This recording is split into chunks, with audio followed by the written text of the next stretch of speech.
This is the Montana Outdoor Podcast, brought to you in part by Rocky Mountain Truck and Trailer in Missoula, home of Boss Snowplows, CM Truck Beds, and Diamond Sea Trailers. Just go to rmtte.com for more information. And by Superior Hardwoods of Montana, home of the largest selection of in-stock high-end wood products and flooring in the western United States. Let them guide you through the woods at superior-hardwoods.com.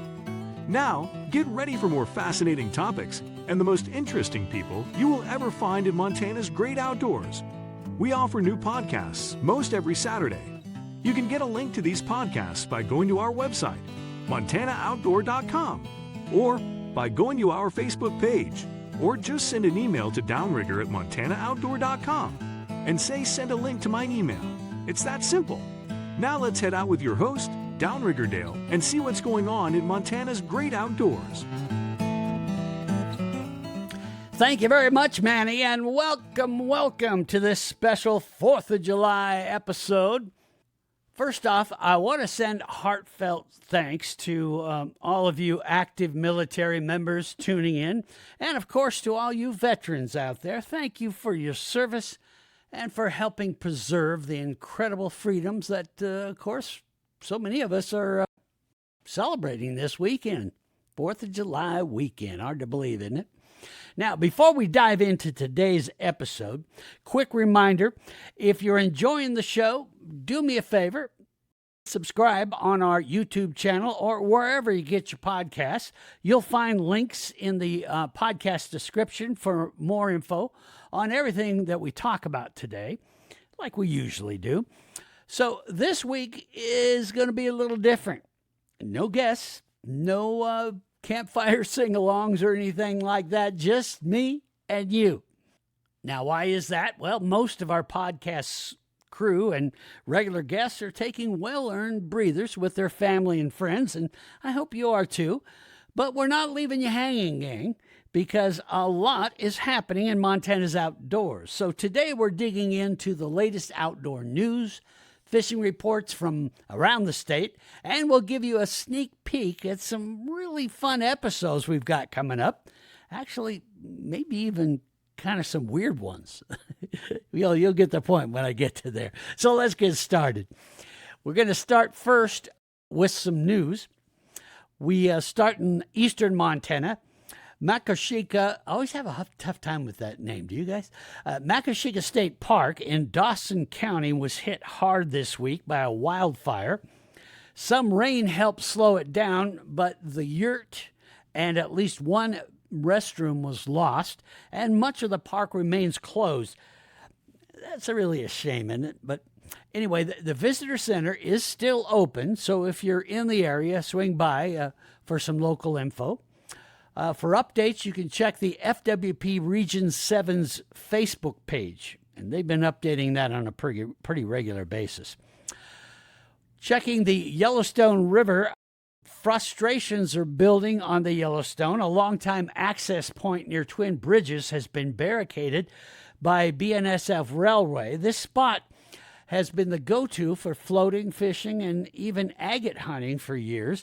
Montana Department of Transportation and Fish and Wildlife and Parks are in negotiations to reopen it, but you'll hear dealing with the railroad easements isn't exactly a walk in the park. We'll be keeping an eye on that for you as well. Hey, the Milk River project is flowing again. Now, if you recall, I did a podcast about the Milk River project.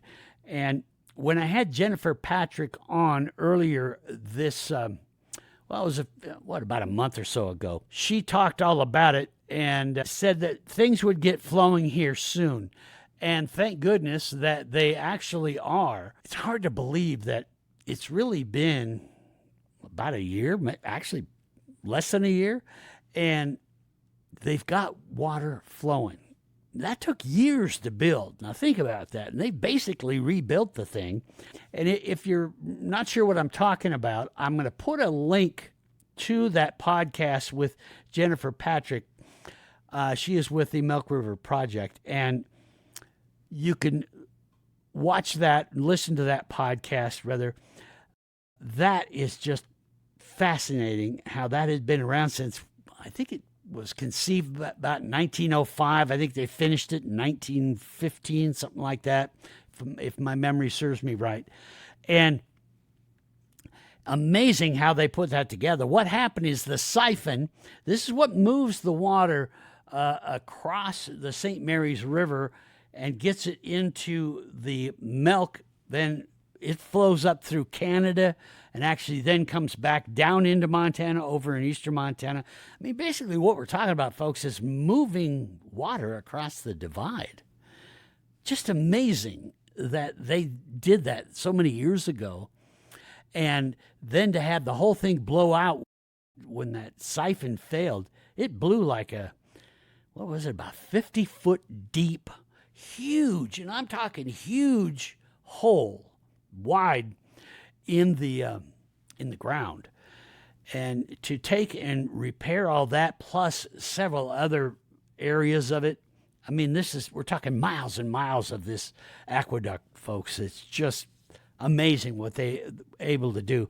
All Montana companies coming to the rescue, and in about a year, they've got water flowing. So that is exciting.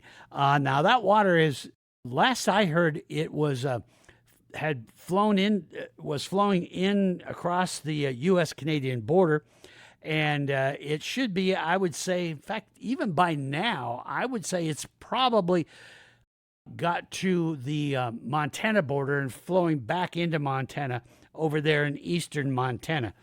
So kudos to them. So that should start to stabilize that, and it should get some, hopefully some more irrigation water, things like that going. Now let's talk about hunting regulations. Of course, this is the time of year that they start setting some new regs and that. FWP is gathering input right now on next season's hunting regulations. Now, if you care about Montana's wildlife management, and I know you do, all of us do that are into all this in the outdoors, now is the time to get your voice heard. You can find a link in the podcast description. You can fill out a survey.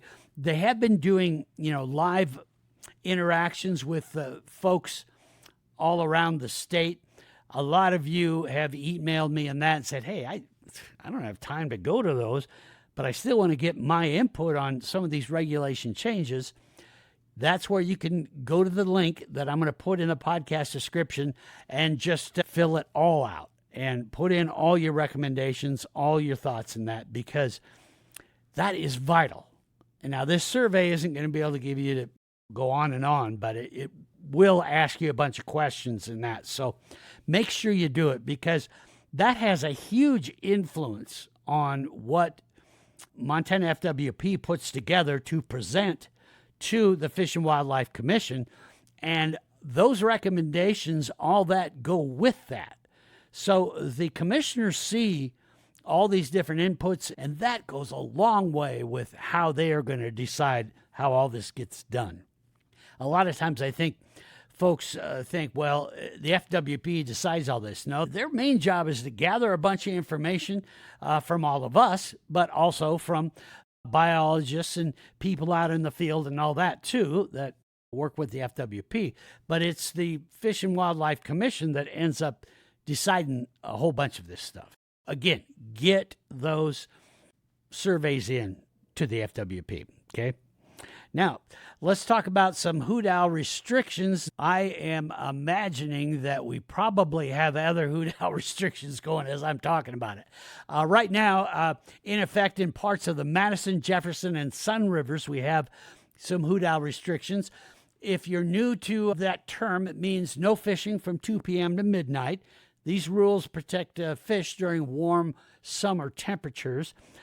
If you're practicing catch and release, remember, net fast, handle the fish wet, keep them in the water, revive before you get them released. I have a crappie comeback at the Tongue River Reservoir story for you. Yeah, the crappie population at the Tongue River Reservoir has taken a hit in recent years. A lot of you that fish that know about that. But there's hope still out there. FWP is stocking young of the year crappie from the hatchery effort this fall. Now, that is from the hatchery there in Miles City. fingers crossed that we get a rebound for that great crappie population. I really hope that makes a comeback. Talking about a black bear study in the Little Belts, researchers are collecting genetic data and collaring bears to better understand black bear populations in central Montana. Orange signs are going to be posted around hare corral and trapping sites, so be aware if you're hiking in the area, and yes, carry bear spray. Now, when you hear me say bear corral, what the heck is that, Downrigger? And what are you talking about there? You may have seen these in the woods. And unfortunately, some people go, well, this looks dumb, and they cut them down. Don't do that.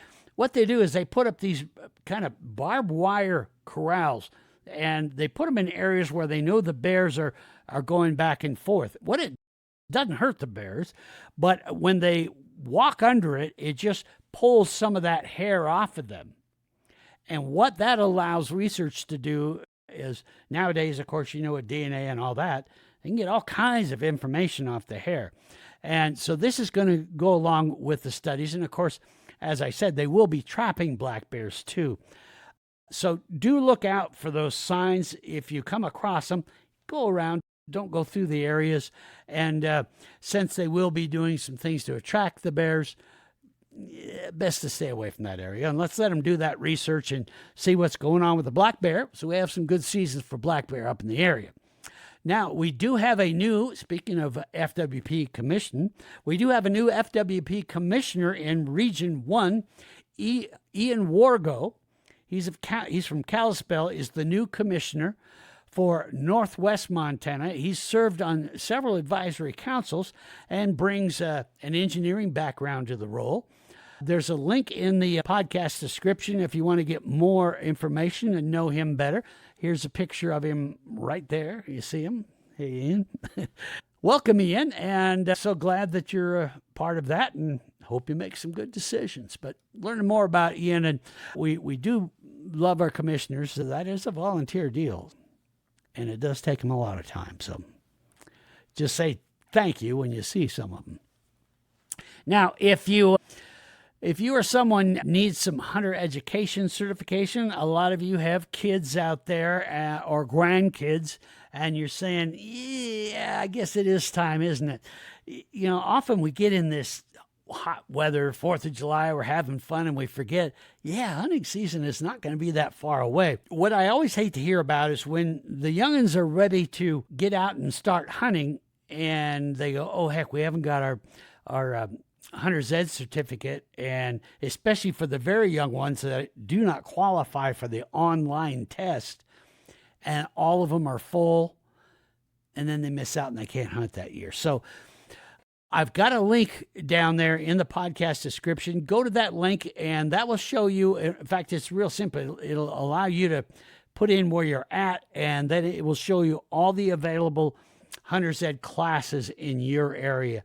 Get on that right away. Remember, those of you that are taking the online test, make sure that you remember you do have to take the in-person field day test. Those fill up quick, and you can't get your certification unless you complete that too. And remember, you can't do one or the other. You have to do both the online and the in-person field day test. And you have to do the online part first. So remember that. Online, of course, that's easy. You can do that at your leisure. However, you are going to have to take that field day test, and those get full, especially a lot of people put that off. So just don't forget that and get involved.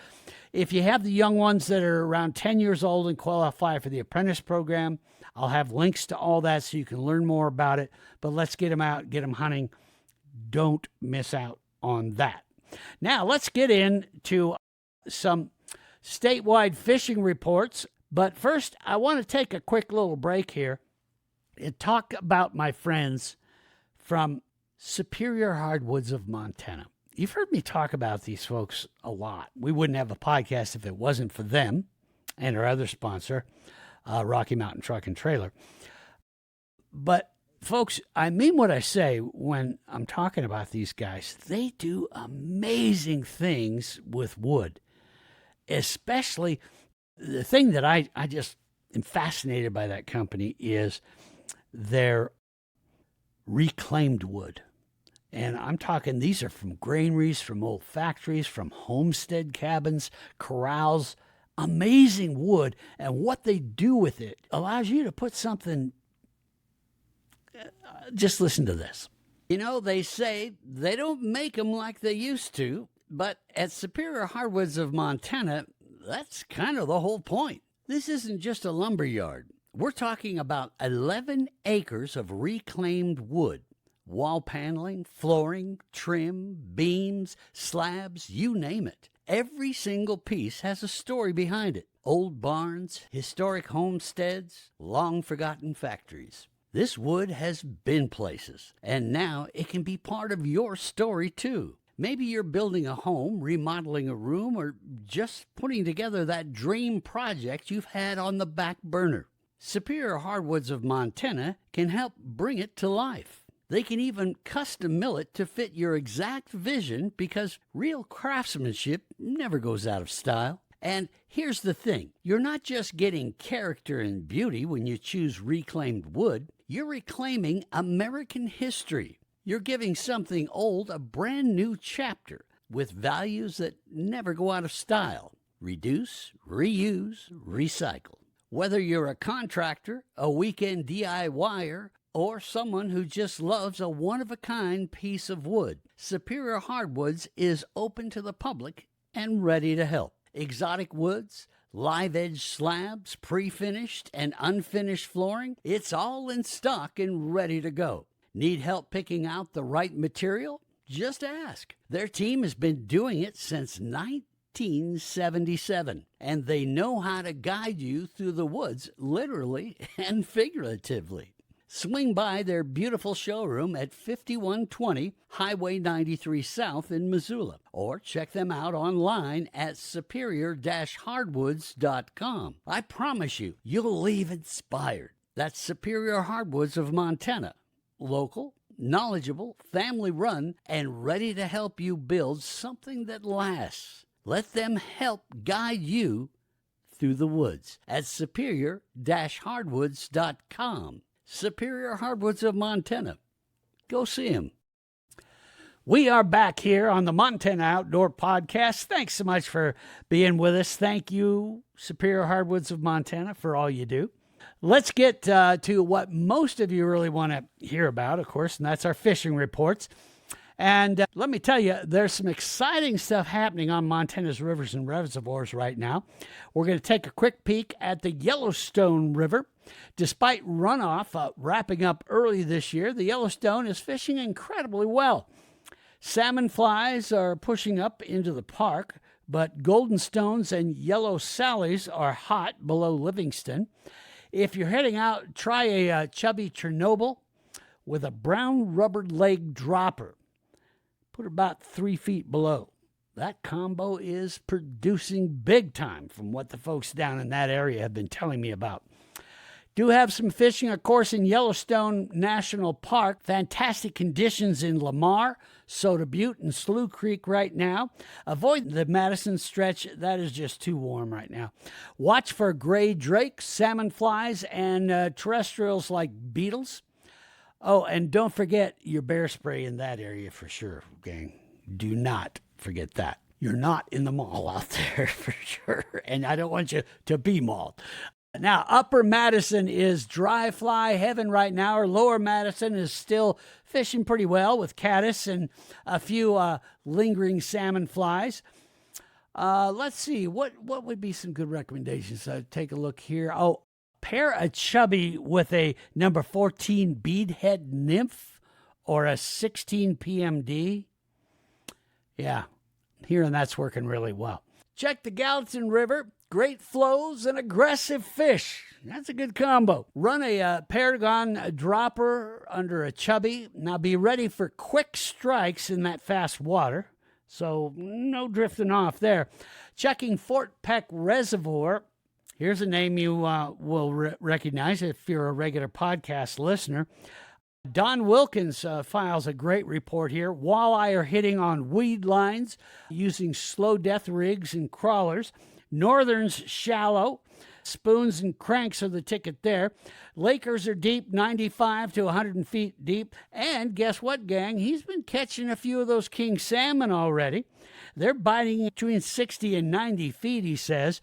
Flasher and fly rigs seem to be his go-to so far. Now, if you want a shot at Fort Peck's big boys out there, give Don Wilkins a call, but do not wait. He books up fast. I'll put his contact information and a link to his stuff in the podcast description. Now, let's take a quick look at the Helena area reservoirs, shall we? Starting off with Canyon Ferry. Walleye and rainbows are biting between Pond 1 and Goose Bay. Use crankbaits or spinners with worms. Taking a look at Hauser, good walleye and rainbow action there. Early mornings are key. Holter, walleyes are hanging around weed beds. Fire tiger jigs are working really good from what I hear from the boys and gals down that way. Rainbows are strong throughout the Holter area, especially with slip bobbers and crawlers near the surface in the morning. Now, if you want more fishing reports, those are just a few. Go to MontanaOutdoor.com. I'm going to put a link to that. In that link, it will take you to our audio reports, and there you can get reports all statewide. Those get updated all the time, gang.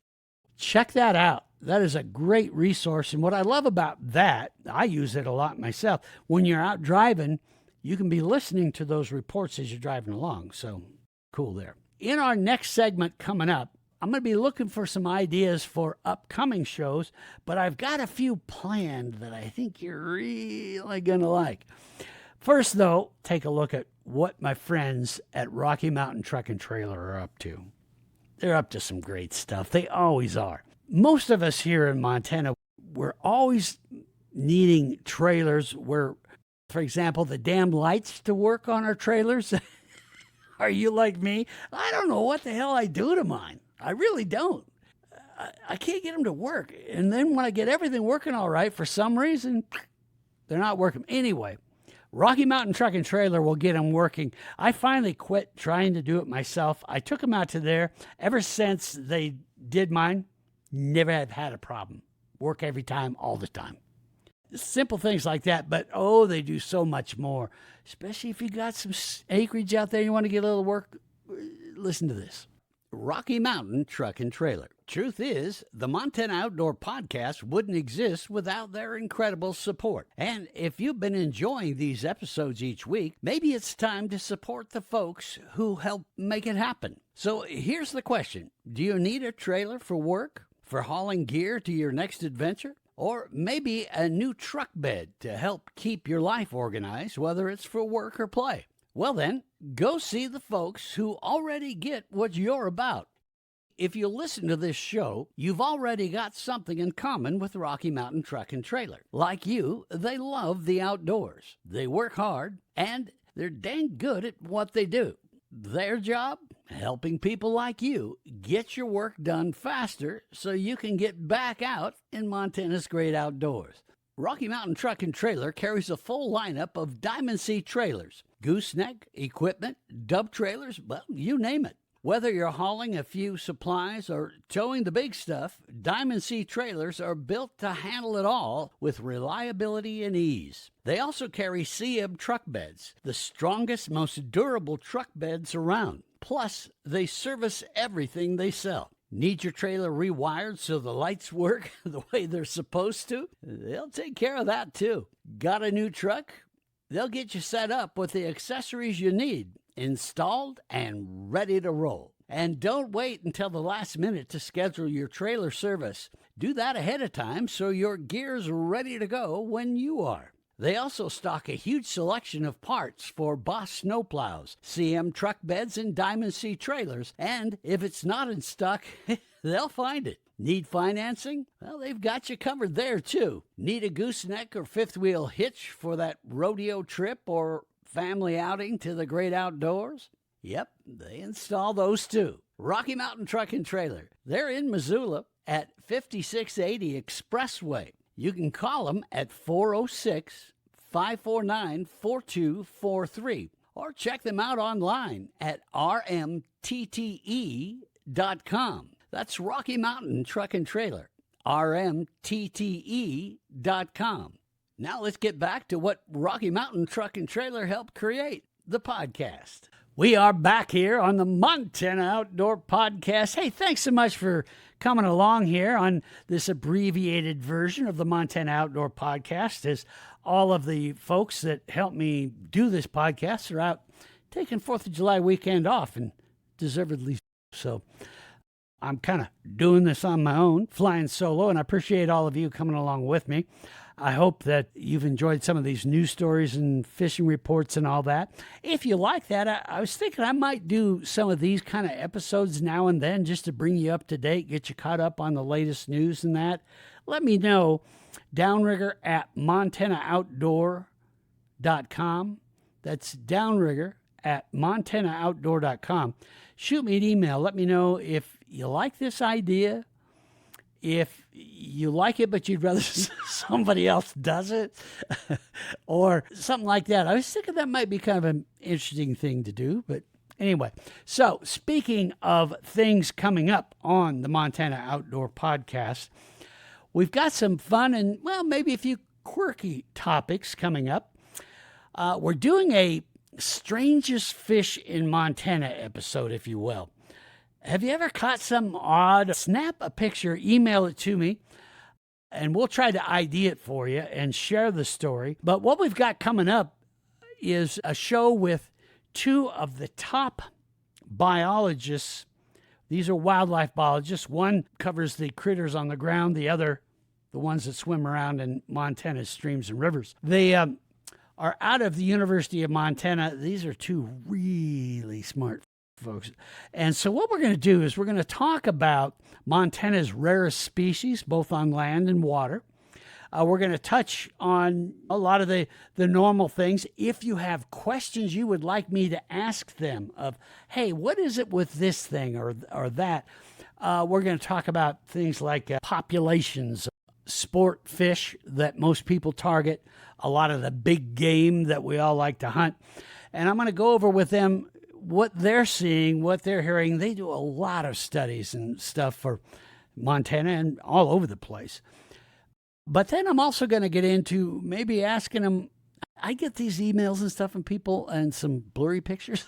We've heard of the Flathead Monster out there in Flathead Lake. People have been citing this thing since the 60s. I'm going to ask them about that, what they think the possibilities are, and maybe even talk a little bit about Bigfoot. No promises there, but, you know. We're going to do that too. The other program we've got coming up is with Katie Vivian. She is the FWP biologist in charge of Tiber Reservoir. Now, we've been wanting to get her on, and she's going to join us soon. And why? Well, did you guys see on MontanaOutdoor.com the walleye tournament weights from the Tiber tournament? I'm sure you've heard about it by now. It's crazy. I'm going to leave a link to that story on MontanaOutdoor.com.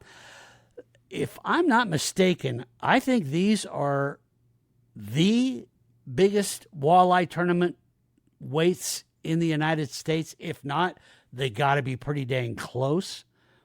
Now, why did Tiber all of a sudden start producing these huge walleye? Now, before you send me an email, yes, I know, at one time, Tiber was the home of the state record walleye, and that record was held for a while. Now it's kind of moved around. Of course, Trevor Johnson caught that monster over in Helena. But I'm telling you, I think we're going to see the next state record walleye come out of Tiber. And I don't know what's going on there, but Katie does a lot of netting surveys, a lot of stuff. Of course, it is kind of like a miniature Fort Peck in a lot of ways. They have the Cisco in there, which, if you remember, I did a podcast called Bacon Double Cheeseburger Fish, and it's all about the Cisco. They have Cisco in Tiber. But this is kind of exciting. I mean, they produced, and not just the winners of the tournament, it's like, I think the top 5 to 8 places in the tournament all had huge weights. Read that story I've got down in the podcast description, and then keep your eye open and your ears open for that podcast, which will be coming soon. As soon as Katie gets back and gets settled in, we're going to have her on. That's going to be a really interesting podcast and find out what's going on there. Also, we're going to have some, as we get closer on in through the summer and into fall, some of the top hunting guides around the state of Montana are going to be on. We're going to talk to them. Also, do you remember when I did that podcast? Well, I've done it 2 years in a row now. And we talk about how during the rut is kind of like a singles bar for elk. And I won't spoil it all, but the fella I have on for that, he's coming back again this year, is probably the top elk caller in the world. Every time we do this podcast with him, and he always has new ideas, new things to share, the place just goes nuts. In fact, we've had to rerun it a few times because it dang near blew up our website. People just love it, and you get great information. He's a great teacher, too. So I want you to check that out and be watching for that. Also, as I said, I want your ideas of topics you think I ought to be working on. So be sure and do that. Also, share your pictures with us. We always love those. We post them on MontanaOutdoor.com. People love those. You know, you catch a weird fish or anything like that, you want us to name it, whatever you want to name it, or you want me to find out what the heck it is, send it to me. Downrigger at MontanaOutdoor.com. Manny will give you that address, email address again. Or if you just go to the podcast description, it makes it super easy. You can just click and it actually opens up your email browser and boom, you just send me an email that way. And then on our audio podcast, there is a way that you can click on that. You'll see it there, send us a message, and you can send me a text. I don't get your phone number or anything, so don't worry, I don't get that. I don't sell anything. We don't do that kind of stuff here. But that's kind of handy too, and a lot of people like to use that. For now, folks, I guess that's it. I hope you liked our little brief 4th of July roundup special with the latest news and some fishing reports and all that. I hope you're getting out this weekend, and I hope you're going to be safe. Be careful out there. I'll see you next time on the Montana Outdoor Podcast. Thanks for listening to the Montana Outdoor Podcast. It has been brought to you in part by Superior Hardwoods of Montana, home of the largest selection of in-stock high-end wood products and flooring in the western United States. Let them guide you through the woods at superior-hardwoods.com. And by Rocky Mountain Truck and Trailer in Missoula, home of Boss Snowplows, CM Truck Beds, and Diamond Sea Trailers. Just go to rmtte.com for more information. So what did you think of today's podcast? Send your questions and comments to Downrigger at montanaoutdoor.com. We should be dropping a new podcast this next Saturday. Until then, we will see you soon out in Montana's great outdoors.